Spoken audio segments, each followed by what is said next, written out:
State your name and occupation, please. My name is Henry Bauer, and I've worked as a farmhand for the last 2 years. Do you enjoy working for the Smiths? Yes, they were very good to me and helped me out when I needed money after coming here from Germany. Did they pay you well? Yes, and they allowed me to live on their property. Did they give you access to the shed? Yes, I had access to the whole house pretty much. So how'd you get those cuts on your hands? I was working in the field. State your name and occupation, please. Yes, I Anton Geisler, and I work for the Smiths. And how long have you been working for them? A few months now after I recovered from the illness. How have you acclimated to American culture? I do fine. It's these Americans who can't acclimate to me.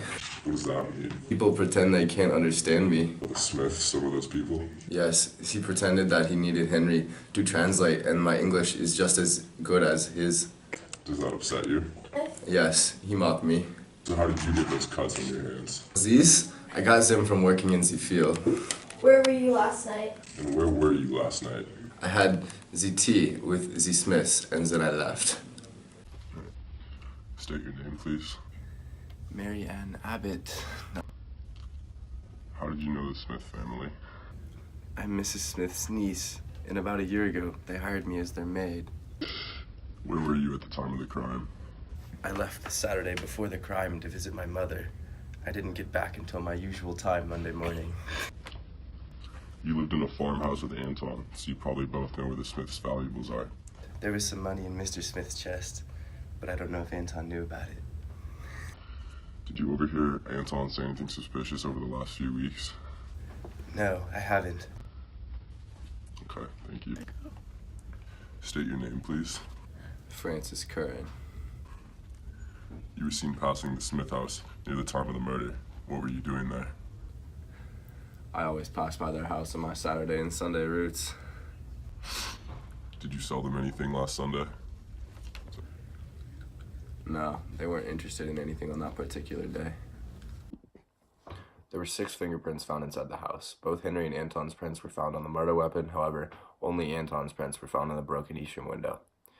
At this time, we've deduced that Henry's prints were on the murder weapon because he works for the farm, so therefore he was probably using the hammer at a recent time.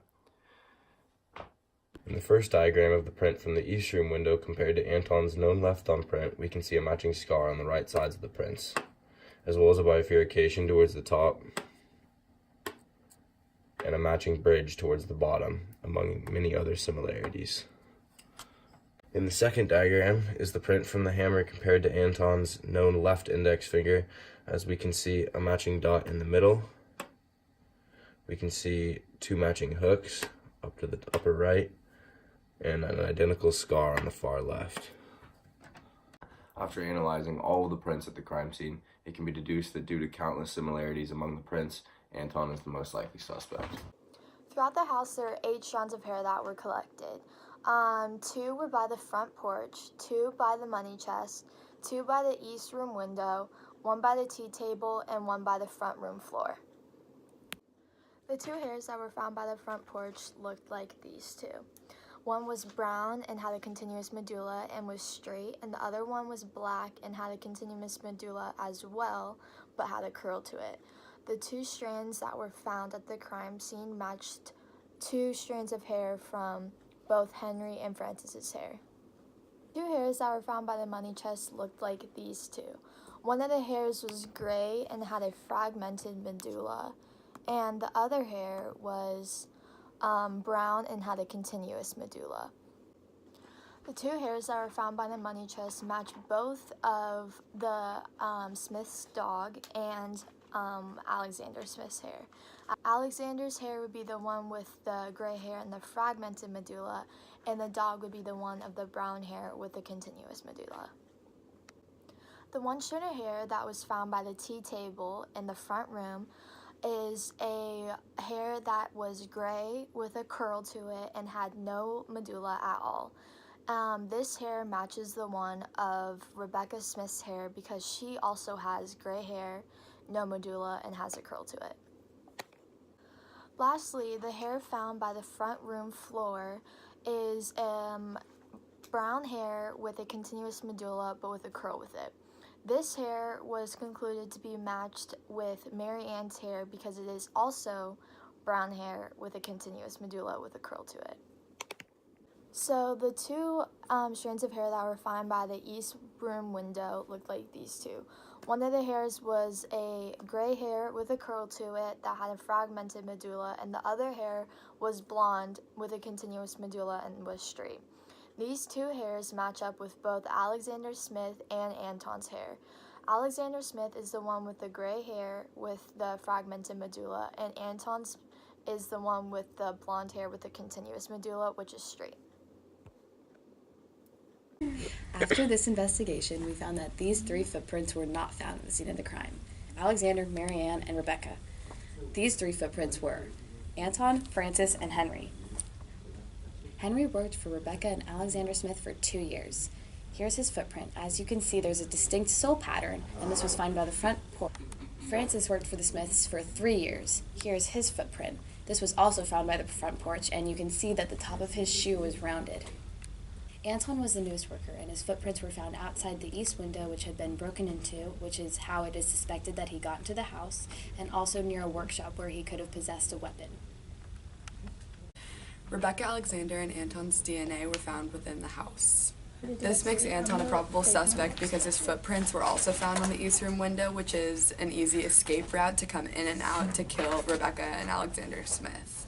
With all this being said, Anton is the most probable suspect because his DNA evidence was the only one found at the crime scene along with Rebecca and Alexander Smith's. The other suspect's blood and DNA was not found at the crime scene, which gives reasonable doubt to them being there at the night of the murder on Oldfields. There were 3 blood samples found at the crime scene. 2 belonged to Mr. and Mrs. Smith and were found by their bodies. The other blood sample was found by the broken window. This blood sample belonged to Anton Geisler.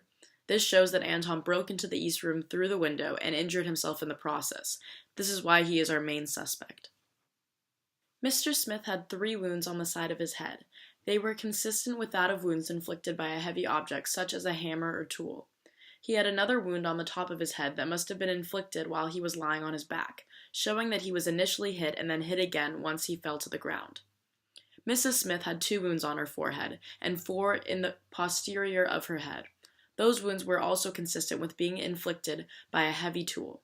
She had signs of struggle because of the blood that was spread around her. I can conclude that Mr. Smith was killed first, and then Mrs. Smith began to struggle, but in the end the murderer succeeded in killing her, and the blows to her head are what initially caused her death. Reviewing all of the suspects, it is believed that Anton Geisler was the murderer in the murder on Oldfields crime scene. Anton was the newest farmer for the Smith residents who came in from Germany. It was agreed that he would receive $4 an hour working for the Smiths, along with lodging in a room at the house.